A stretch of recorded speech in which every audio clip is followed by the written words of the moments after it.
Hi everyone. We are here on a Thursday this week. Hope you guys are all doing well. Just sharing my screen now. Now, maybe it's because of the heat. We are going through a crazy hot time.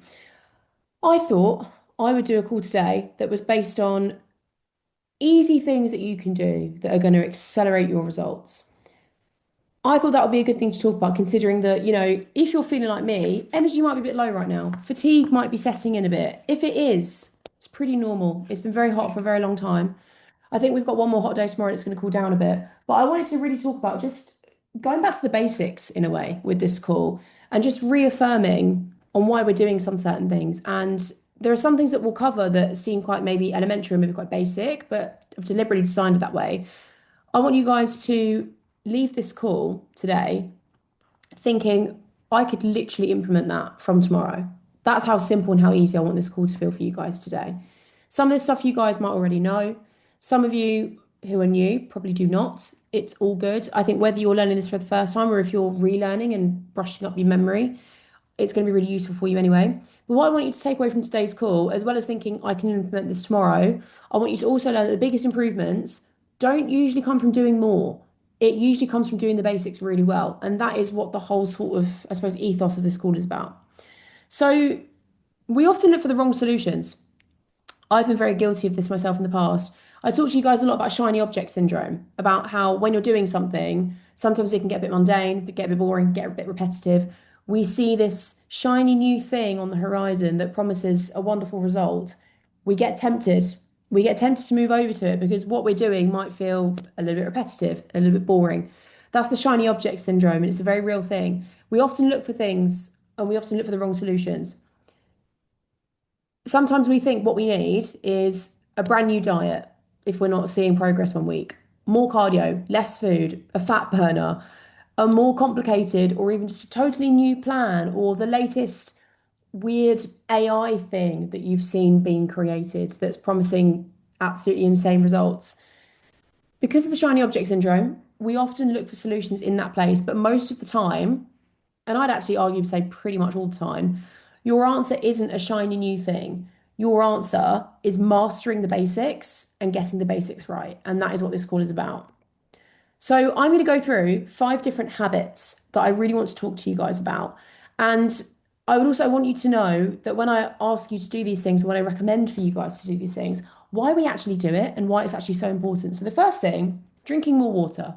Again, seems pretty elementary. We know we need to drink water. It's good for us. But why is it actually good for fat loss? And why is it actually good at accelerating our results in a really easy way?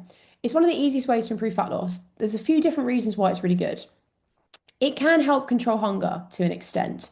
Now, what I don't like is when you hear people say, "Oh, if you're hungry, have a glass of water." Like pretty much really often, like your hunger gets mistaken for thirst. I don't know about you guys. When I'm hungry, I'm hungry. I don't believe that. I think that's really unhelpful as well. Like if you're in a calorie deficit and someone goes, "Have you tried having a glass of water?" You're like, "Oh my God, that's not going to help me, right?" But it will help a little bit. It's a really good idea when you are trying to lose weight to make sure that you are hydrating, you are drinking a lot of water, just to minimize hunger or cravings as much as possible and to keep you feeling good energy-wise as much as possible. But I don't like when people say, "Oh, we very often mistake hunger for thirst." I don't often do that. I don't know about you guys. But there's other reasons why it's really good. It improves your training performance, helps you to lift better, lift stronger, get stronger over time, which is also good for accelerating fat loss. Supports your digestion, which is obviously great. Helps regulate your body temperature. Absolutely wonderful considering how hot it is at the moment. But the main thing is that it reduces a lot of water retention when you're consistently hydrated. You guys know, especially all the ladies here, your weight's going to go up and down all the time. To an extent, there's nothing we can do to change that. If you're a woman that menstruates and has a menstrual cycle right now, you could be absolutely perfect with everything and you are still going to see the scales go up and down. That's just because with everything that happens with our body during the time that we build up and have our period, there is water retention there. But being hydrated and drinking a lot of water can reduce that significantly and can make it a lot more manageable. So you want to aim for 2 or 3 liters a day. If you're a very active person, if you do a lot of cardio, which some of you guys do, or if it's very hot, it is right now. You might want to up that slightly as well, maybe up that to like 3.5. But 2 to 3, if you're hitting that pretty consistently each day and you're somebody who does like 2 to 3 strength sessions a week, you're pretty active with steps, maybe you do 1 or 2 cardio sessions a week or something. If you're doing that amount, 2 to 3 liters per day is going to be a great amount for you. But right now, because it's really hot, everyone should really kind of be pushing for 2.5 to 3. This is what you want to aim for. And it is really good at helping the scales to not fluctuate as much as possible. And it does make a really big difference. And just a thing for you guys to remember, if you are ever bloated or feeling thirsty, you are dehydrated. So if the scales are not playing ball and are jumping up and you're feeling that way, it's going to be the lack of water. So it's a big thing to think of. So here are some really quick, easy wins. Remember, I said I want you guys to look at this call, listen to this call and think, oh, I could do that tomorrow. Easy wins for you to start implementing. Drink a glass of water before every meal. Set that as a rule. Every time I sit down to have a meal, or whether I'm having my meal on the go, I have to have a glass of water. Carry a reusable water bottle with you everywhere. Flavor it with squash or flavor it with some fruit if needed. I do that all the time. Squash has very negligible calories. I think it has like 2 calories per glass or something. So if you're in a deficit, I'm sure you can spare that. Mix it up, keep it exciting, keep it interesting, add in some squash. Also, if you're forgetful, if you're like me, I'm very forgetful with my water. I'm actually pretty bad for this. I set alarms on my phone. So an alarm will go off at like 9 a.m., 11 a.m., whatever I need. I have to stop, I have to drink water. And that also really helps if you're forgetful like me. So these are some really easy things that you can guys can start to implement. If you want to make notes on this, make some notes because these are super easy wins that you can start doing from the next day. Habit number 2, prioritize your sleep. Sleep is a big one. Sleep is something I really want us all to really hunker down on and put more of an emphasis on at the moment. So here's what poor sleep can do for you. It increases your hunger hormone. You have a hunger hormone called ghrelin. When we're not sleeping, that hunger hormone goes through the roof, but also it reduces how full you feel. And that is a hormone called leptin. So ghrelin is your hunger hormone, leptin is your fullness hormone. These hormones, when we're not sleeping well or if we're not sleeping enough hours, they go really out of whack. That's why when you're tired, not only do you feel crap, you suddenly get cravings for nutritionally poor, like fast food, greasy food, sugary foods. That's why we really crave it. And as a result, it's so much harder for you to stick to your plan.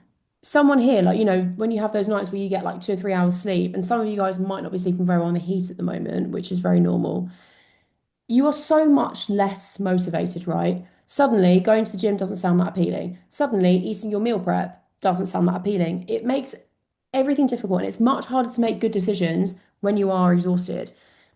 And also, it does reduce our gym performance as well. It means we can't lift as heavy. So this is the reason why fat loss and sleep are so inextricably linked and so important.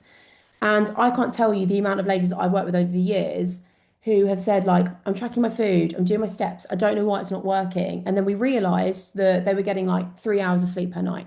So that was something that really had to be fixed and had to really be shifted. And that has made a really big difference for their fat loss results as well. It's really hard to lose weight if you are not getting good quality sleep. So ideally, in an ideal world, for women, 7 to 9 hours is great. For guys, 7 to 8. But for women, we need a little bit more. 7 to 9 is the most ideal, and that would be perfect. However, I know that a lot of you guys are parents with young kids, and I know there's a lot of you guys that maybe do struggle with your sleep. So I'm not saying you guys will be perfect. Go away and get 9 hours of sleep per night now. I know that's not the reality for a lot of you guys. So we're going to talk about some practical things that you can start to do to help with this. So some action steps if you struggle with sleep right now. The last thing I want to do is put pressure on you guys to get better sleep because I know this from times in my life where I've not slept very well. The second you go, right, I really need to lock in now and I need to have a really good night's sleep, suddenly you have the shittest night's sleep ever, right? Because you've put so much pressure on yourself. So I don't want to put pressure on anyone, but here are some things that you can do to help you out, first of all. If you are not sleeping well right now, the first most important thing, you need a strict bedtime and you need a strict time where you wake up. I know I sound like your mum. I know it's a bit boring, but if you struggle with sleep right now, your body clock or your circadian rhythm is likely going to be out of sync, and your cortisol levels and your melatonin levels are going to be off. Cortisol is what wakes you up in the morning. It's given a bad rep called your stress hormone. It's not inherently a bad hormone. We do need some cortisol to actually make sure that we feel awake in the mornings when we wake up. Melatonin is what makes you feel sleepy. Usually, if you're not sleeping well, it's because these hormones are not at the right levels at the right time of the day. We want a lot of melatonin in the nighttime, a lot of adrenaline in the morning. When they swap round, that's when it becomes a problem. So the first thing you need to do, solid bedtime, solid wake up. Be really strict on that. Say bedtime's at 10:30, I wake up at 6, whatever it might be. Try and do that every single day as much as you can, at least in the working week, at least. Next thing, if you struggle with sleep, when you get out of bed in the morning, we can do it in the summer because it's light from like 4 a.m. at the moment. Get up, head outside for 10 minutes, get some sunlight in your eyes. That also helps to reset those hormones and reset your body clock. 10 minutes in the morning, ideally not through a window, ideally outside. If you take a cup of tea outside with you in the morning or a coffee, or even if you get some steps in the morning when you wake up, get out in the morning when you wake up, 10 minutes in your eyes. That also massively really helps to regulate and get you feeling sleepy when you should do. Sleep hygiene, make sure that you've got decent curtains, decent blackout blinds. Make sure that you are, if you're someone that works from home, try to not work in your room, for example, because then you're associating that space with probably stress and work. You want your room to be a really chilled space. Make sure your bedroom's not too hot. I'm saying that with a pinch of salt because we're in a heat wave at the moment. For those of you that have aircon, you guys are incredibly lucky. As much as you can when we're not going through a massive heat wave, keeping a fairly cooler temperature in your room is really good because our body temperature has to cool down when we go to sleep. So if it's a little bit colder in the room, it helps to fall asleep faster. Limit your caffeine window as well. That's a really big one, really important one. If you struggle with sleep right now, you need to have a strict caffeine cutoff at like 1 p.m.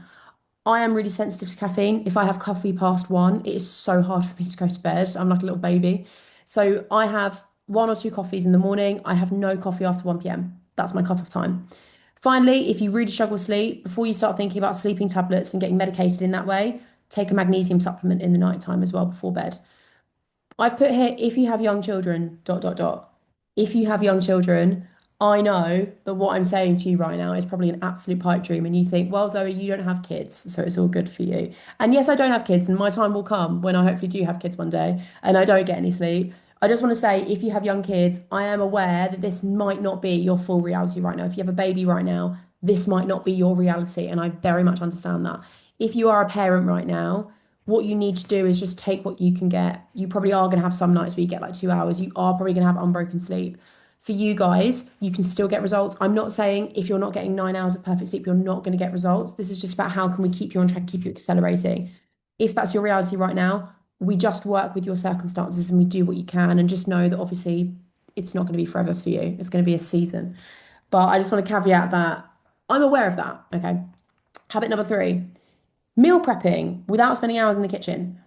If you guys are not meal prepping right now, you are making life a lot harder for yourself. But when I say meal prep, I do not mean you now have to go away and cook 21 identical meals every single Sunday and suddenly become a prep kitchen. You absolutely don't. I don't do that. And it would be very hypocritical of me to expect you guys to do that. But the goal is to make healthy choices for you when you're trying to lose weight that are the easiest choices possible. If you are someone who has time, if you really enjoy to cook, if you love to meal prep, this is what you can do. So if you have the time, batch cook some protein sauces, store it in the fridge, put some chicken in the air fryer, get some Greek yogurt in, get some egg whites in, and some eggs. Prep some different protein sources for the week. So you can prep some chicken, some beef. If you're a veggie or a vegan like me, you can prep some tofu or some seitan, get protein powder in, batch cook those and store them in the fridge. Then cook pasta slash potato slash any carbs in bulk as well, some carb sources to then store in the fridge. I just put not rice in brackets here. Just be careful about bulk cooking rice. You can cook some rice and eat it 1 to 2 days after, but it can be and can give you food poisoning if you have rice in the fridge for like 5, 6 days. I believe it's because it contains arsenic. So I always want to caveat that. Don't go away and prep 7 days worth of rice and then get sick and then blame me. And then chop your fruit and veg ready for the week. That's a really solid, decent amount of meal prepping. Or if you're someone that loves to make actual full recipes, you can do that too. That's if you're someone that enjoys meal prepping and if you have time. If you're someone like me that doesn't like it very much and wants it to be as quick as possible, you don't have to spend hours and you don't have to dedicate your whole weekend to this. Instead, keep it simple, get convenience foods in. Things like a pre-cooked chicken from the deli counter in the supermarket, microwave rice, frozen veg, ready to go protein sources, salad bags, high protein yogurts or Greek yogurts to keep in the fridge, ready to eat protein snacks like protein bars, and protein powder. Convenience food doesn't have to mean unhealthy. When we think of convenience food, I think we often think of like, fast food, grab and go stuff that is not good for you. It can be decent. So if you're someone that doesn't have the time, maybe you don't have a lot of, I don't know, maybe you're someone that's got a really small kitchen, you don't have an ample amount of space to fit stuff in, or maybe you just don't want to, and that's also okay. You need to do what you can with the circumstances that you have. And there is absolutely no reason why you guys cannot do a little bit of meal prepping, no matter who you are, no matter how busy you are, no matter your circumstance. It can be done. You just need to pick one of these two. So I want you to use for your action step for this, I want you to use this simple guide for most of your meals. And this is the plate technique. If you're like, how do I hit my protein goal? How do I make sure my meals are balanced? I'm not sure what to do. I'm going to break it down so it's so simple for you. This is called the plate technique. When you build your meals, rather than thinking, I'm going to have some sort of pasta dish or some sort of rice dish or noodles, instead, I want you to think, what's my protein source first of all? Fill half your plate with protein if fat loss is the goal for you right now. I then want you to fill a quarter of your plate with a choice of carbohydrate, whether that is pasta or rice or noodles or potatoes or breads or wraps, whatever it might be. Another quarter of your plate, fill it with some healthy fat sources. If you've already used cooking oils to cook your protein with or your carbs, that's going to cover you. But if you haven't, add some on there. Chia seeds are great. Avocado is great. Nut butters, nuts, those sorts of things. Then once you've built that plate up, add loads of veg on top, loads of salad or fruit on top, just to increase the volume and boost up your fiber content. It really can be as easy as that. It can be as easy as building your meals as that, and it should feel that easy. And this is a big piece of advice I want you guys to take forwards. Don't overcomplicate it. You don't need to trawl for hours on Instagram looking for all these bloggers that have created the most beautiful recipes. Their recipes are lovely, but if you're someone that's on a weight loss journey that is balancing family, job, kids, partner, trying to have a social life in the mix there, and also trying to lose weight and get below 100 kg and build yourself a healthier life, that isn't going to work for you. It's going to take too much time. Just keep things really simple and really basic whilst you're in this zone of trying to lose weight. And I promise you, it will be really quick and really simple. So, your action step now, even if you have 20 minutes free, find a pocket of time, do a little bit of meal prepping. You will thank yourself in the week when you've saved yourself all that time. Two more. Habit number 4. Pre-track your food, use calorie banking. These two things coincide together and work fantastically well. Pre-tracking, when I say that, what I mean is logging your meals before you eat them rather than doing it on the go or getting to the end of your day and thinking, oh shit, I haven't tracked, and then trying to log everything. It helps you to not forget anything. So it keeps you as accurate as possible with your calorie deficit, helps you stay within your calorie target. It reduces impulsive food choices because your meals for the day are planned out. If you do a bit of meal prepping, it suddenly makes pre-tracking very, very easy, which, as you can see, is why I've linked the two together in this call. You stay within your calorie target, you reduce your impulsive food choices, you can make adjustments before it's too late as well, and you feel in control of your day. You are in control of your diet. Tracking does not have to feel restrictive or boring or unhealthy. It can be a great tool of education and it can be sustainable and it can be quick and easy as well if you do a bit of meal prepping. Once you've done that, start pre-tracking your food. Then you can go about your whole working day not worrying about your logging. It's done. You're like, I'm logging the same breakfast I have often, really simple dinner, really simple lunch. It's all logged in. And you can just go about the rest of your day enjoying it. Calorie banking as well. These two coincide and are so good together. This also links to the pre-tracking. If you guys have meals out, which I know most of us do on the weekends, if you have a meal coming up that you know about, you're going out, you're probably going to go over your calories. This allows you to create extra flexibility just by eating slightly fewer calories early in the week. Before I dive into this, it's not something I recommend doing every single week because I want you guys to be eating as much as possible for as long as possible. But on those weeks where you've got big weekend plans, meals out, calorie banking works really well. So here's an example. Let's say your calorie target right now is 2,000 calories a day. If you have a meal out on Saturday coming up that you know about, Monday to Friday, eat from 1,800 to 1,900 calories per day. That would mean that by the time you get to Saturday, you have banked and saved anywhere from 500 to 1,000 extra calories to use on the weekend, all the while keeping your weekly calorie deficit and keeping your fat loss progress going. View your calories as a weekly target. It does not matter if you go over on your calories one day, your body's not going to reset at midnight. Think of them as a weekly goal. It allows for that flexibility, and that is how you are able to lose weight, but not miss out on the weekends, not miss out on things. But it does take you being willing to do a bit of meal prepping and a little bit of organization ahead of time. It gives you flexibility and the ability to still live life without feeling like you're failing, without feeling like you're undoing your progress. So these two things together, absolute game changer. So here are your action steps. I want you, if you're not doing this right now, one day this week or next week, to just practice pre-tracking your entire day's food before 10 a.m. and see how much less painful tracking can be when you commit to that mindset. If you have plans coming up this weekend, try a bit of calorie banking. Reduce your intake by 100 to 150 to 200 calories a day a few days beforehand. If you need some further clarification on that, you don't really know what that means or you need more help, message me. I'll help you with it. You'll be surprised how much easier it actually is to stay on track when you've made the decisions in advance and we're not deciding in the moment on emotion or on impulse. With the calorie banking, like I said, I don't recommend doing it every week because we don't want to be restricting massively in the week to then binge on the weekends. I don't want to encourage that cycle. And also, when you do calorie bank, try to take it from your carbs and your fats, try to keep your protein up, just so that you're not too hungry. But this is going to be a game-changing tip for you. Final tip, walk more. You guys that did the step challenge last month absolutely killed it. And there's going to be another one coming soon. I thought I'd be kind and not put another one during a heat wave. So we're holding fire on it for now until the hot weather calms down. I think possibly August might be the next one. I'm waiting for this hot weather to go, basically. But this fifth habit is walking more. I give every single one of you a step goal. You probably might sometimes think, why do I have to do these steps? Why is it so important? It is one of the easiest ways to increase your calorie expenditure, which when you're trying to lose weight, bingo. It increases your calorie expenditure a lot more than short bursts of cardio do. Even though when you do cardio, you feel like you're sweating loads, you must be burning a lot. It's not really how our bodies work. You're much better off to do more daily movement each day and build that up over time. That actually increases your calorie expenditure more than bursts of cardio. It's also good because it doesn't massively increase your appetite when you're trying to lose weight.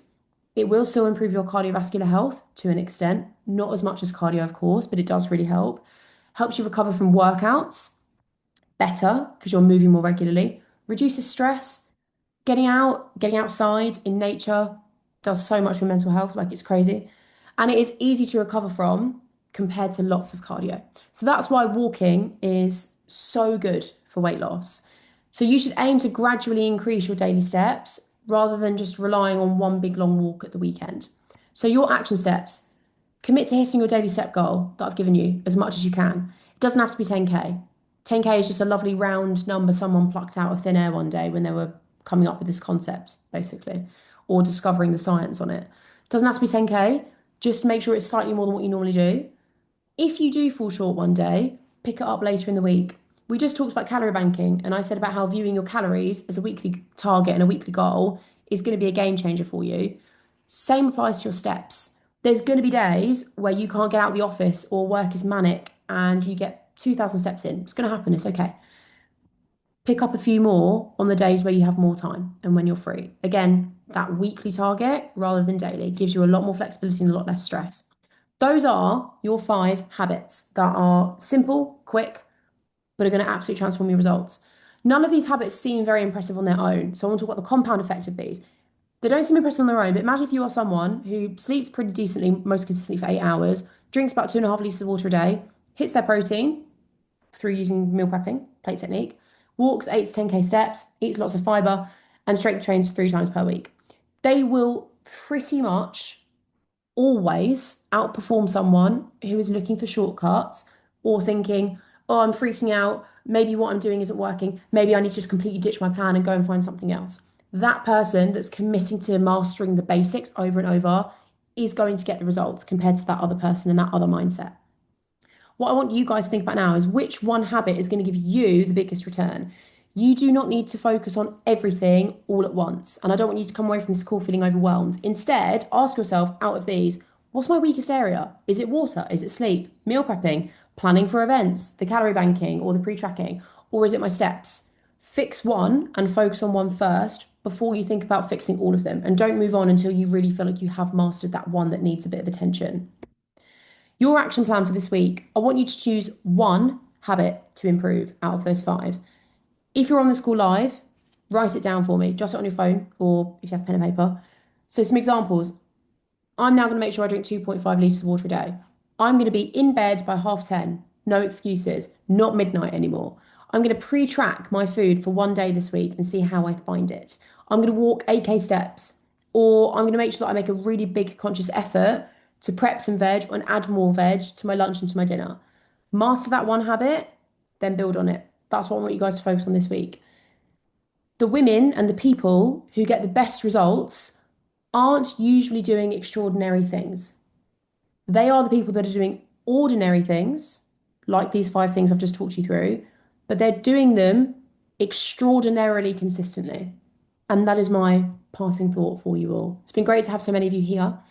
Well done for showing up today and coming and learning more. The people that come to these calls, whether that's live or listening back, these people are always people that take the stuff and end up doing really well because you guys are here and you're willing to learn and you're willing to put the work in. So well done for showing up and making that choice. I'm very proud of you all.